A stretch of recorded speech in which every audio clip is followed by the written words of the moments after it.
For this assignment, you'll be creating two memes. The first meme, you'll be following along with this tutorial video so you'll understand how to create a meme.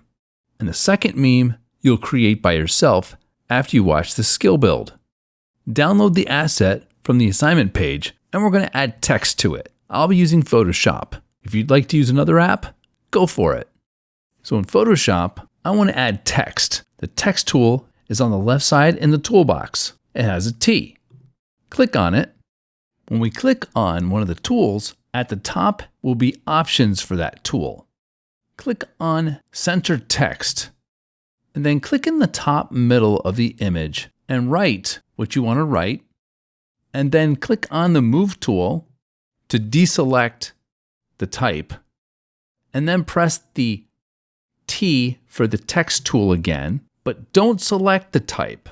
What I want you to do is in the options bar, click on this drop down that shows different fonts.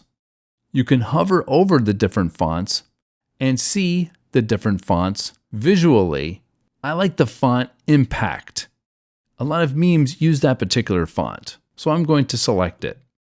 You'll notice that I wrote with capital letters. What I can do is, instead of rewriting everything with capital letters, I'll just write everything in lowercase. And then get the type tool again.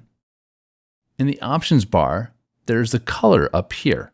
I'm going to click on the color picker, and I'm going to pick white, and click OK. Now, most memes have white lettering with a black stroke. On the bottom of the Layers panel, there's a button that says Effects. Click on that, and then click Stroke. That looks pretty cool, doesn't it?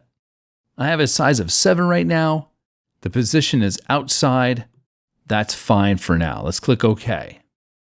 This lesson will continue in the next video.